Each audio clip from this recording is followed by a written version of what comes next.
آج میرے لیے یہ دن ایسا ہے کہ آپ سوچ نہیں سکتے کہ اس کے لیے 12-15 سال انتظار کرنا پڑا، اور یہ بھی اللہ کی کرم نوازی ہے، کیونکہ یہ شروع سے ہی ایک عادت میری ڈیولپ ہو گئی تھی بچپن سے ہی کہ کام جب نہیں بھی ہوتا تھا پھر بھی اللہ کا شکر ادا کرنا، جب ہونا تو پھر تو ویسے ہی شکر ادا کرتے ہیں، لیکن اس میں ذرا بھی ایک بھی دراڑ نہیں آتی تھی، تو اللہ نے پھر راستہ بھی پھر خود ہی بنایا، مجھے تو پتہ نہیں۔ اور میں نے یقین کریں، یہ جب پی ٹی آئی کی حکومت میں میں چیف منسٹر بنا تو مجھے خود نہیں پتہ تھا کہ کیسے اللہ تعالیٰ نے مجھے لا کے بٹھا دیا، ادھر ادھر سے زگ زیگ سے پکڑ کے جیسے پھینک دیا۔ تو بڑا اللہ کا شکر ہے کہ خدمت کا موقع ملا ہے، اور پھر وہیں سے ہم نے شروع کیا۔ تو میں یہ کہنا چاہوں گا کہ 1938 میں یہ بلڈنگ بنی تھی، اصل جو بلڈنگ تھی انگریزوں کے زمانے میں، تو اس وقت ہی ہم نے سب نے سوچا تھا، جب میں اسپیکر بنا کہ یار جگہ تھوڑی ہے راجہ صاحب، اس وقت ہم سوچ رہے تھے صرف مسجد بنا سکے۔ پھر جب چیف منسٹر بنا تو مجھے یہ بڑی خواہش بھی تھی، موقع بھی تھا، تو ہم 2004 میں سبطین صاحب بھی اس وقت میرے ساتھ تھے، منسٹر تھے مائنز اینڈ منرلز کے، تو ہم سب نے یہی فیصلہ کیا کہ اس کو ہم لے کے چلتے ہیں، اور میں نے پھر سنگ بنیاد رکھا۔ اور آج یہ بھی خوش قسمتی ہے کہ آئی جی صاحب موجودہ اس وقت میرے پی ایس او تھے، یہ بھی میرے ساتھ تھے اس وقت۔ تو اس کے بعد پھر جب موقع آیا تو میں جب اسپیکر بنا دوبارہ پی ٹی آئی کی حکومت میں، تو ہم سب نے پھر دوبارہ یہ ارادہ کیا، تو بزدار صاحب کو میں نے سمجھایا کہ یہ ہو جائے جلدی جتنا تو بہتر ہے۔ تو اس میں پھر سبھی نے، اور یہاں سنبل صاحب بیٹھے ہیں، اس وقت یہ چیئرمین پی این ڈی تھے، میں ان کا خاص طور پہ شکریہ ادا کرتا ہوں کہ انہوں نے بہت محنت کی اور ہمیں فنڈز کی کمی نہیں آنے دی، اور سیکٹری فنانس کا بھی شکریہ ادا کرتا ہوں، اور پھر سیکٹری سی اینڈ ڈبلیو جہاں بیٹھے ہیں شیر دل صاحب، ان کا بھی خاص طور پہ شکریہ ادا کرتا ہوں، اور اپنی ساری ٹیم ادھر بیٹھے ہوئے ہیں، جو ہماری محترم خاتون ہے، اس نے بھی بڑی بھاگ دوڑ کی، اور کیپٹن اسد اللہ خان اس وقت سیکٹری سی این ڈبلیو تھے شروع میں، بعد میں پھر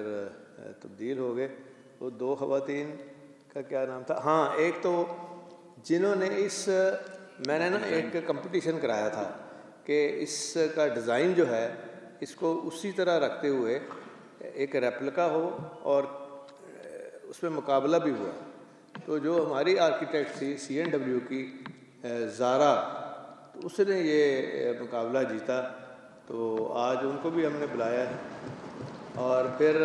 این سی اے کے پرنسپل کا خاص طور پہ شکریہ ادا کرتا ہوں، اور اسٹوڈنٹس کا، جنہوں نے یہ سارا ڈوم جو ہے یہ تیار کرایا، اور یہ آپ دیکھ رہے ہیں اتنا خوبصورت۔ اور پچھلے دنوں کچھ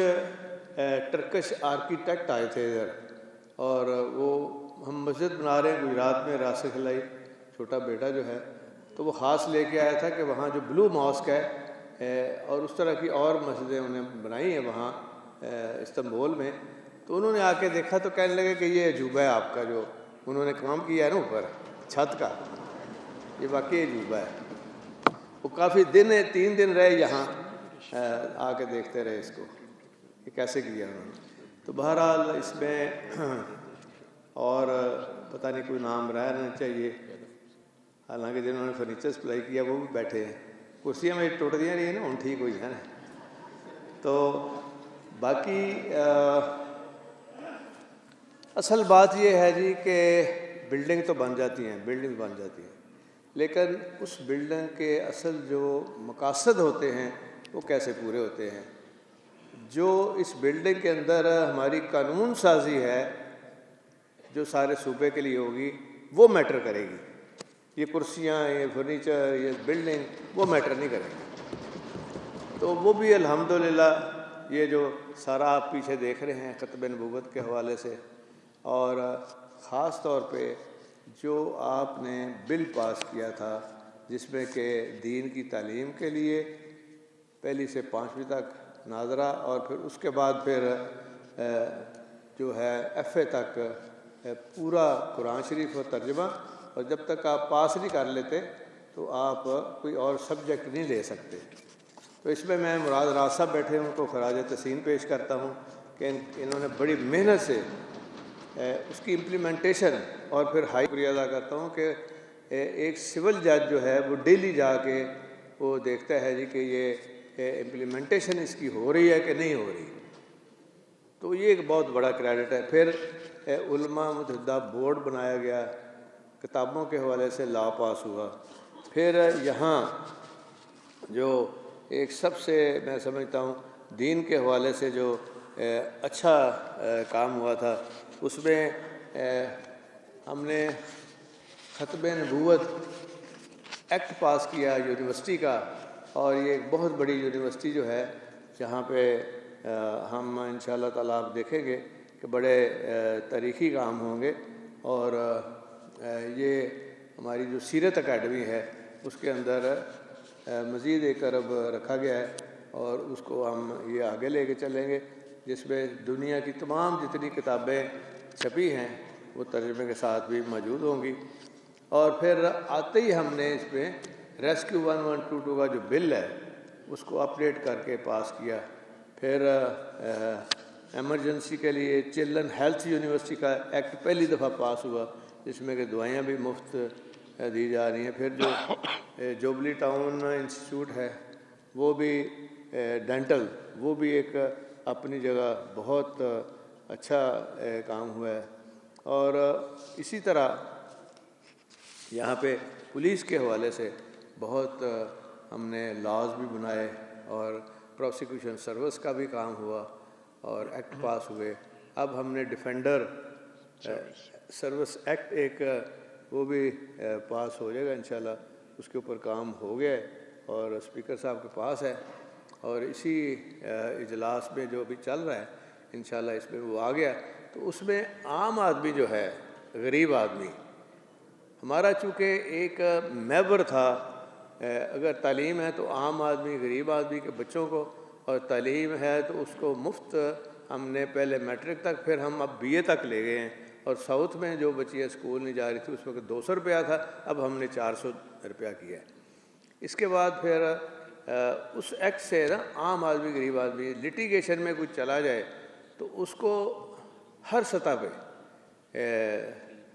ضلع کے ڈسٹرکٹ لیول پہ سول ججز کے پاس ایک پبلک ڈیفینڈر نظر آئے گا انشاءاللہ وکیل کی شکل میں، اور وہ فری ہوگا جس نے لیگل ایڈ لینی ہے، صرف اس نے اپلائی کرنا ہے اور اس کو لیگل ایڈ مل جائے گی۔ ادھر ہمارے لیگل ایکسپرٹ بھی بیٹھی ہے ماشاءاللہ، ہماری خاتون بڑا اچھا کام کر رہی ہے، ابھی تو وہ اس کا دھیان نہیں ادھر پڑا، تو وہ ماشاءاللہ PTI میں بھی بڑا کام کیا انہوں نے۔ تو دوسرا جو ہماری سوچ ہے اس کو پھر سپریم کورٹ تک، پھر ان کے جو پبلک ڈیفینڈر میں اس کا پورا محکمہ ہی ایک نیا ہم نے کریٹ کیا ہے تاکہ کسی جگہ پہ کوئی دقت نہ ہو، اور سپریم کورٹ تک بھی اگر کوئی کیس جاتا ہے کسی غریب آدمی کا، بیوہ کا، جیسے یہ زمینیں یہ جو ہیں مافیا یہ لے لیتے ہیں، تو اس کو پھر پورا ایک ڈیفینس ملے اسٹیٹ کی طرف سے، اور اونرشپ ملے کہ یہ ہمارا جو ہے جو نیڈی پرسن ہے اس کو ہم پوری طرح ٹریٹمنٹ دے رہے ہیں۔ تو انشاءاللہ وہ بھی ہو جائے گا، اور جتنے بھی اچھے کام ہم کریں گے وہ ہمارا کریڈٹ جائے گا۔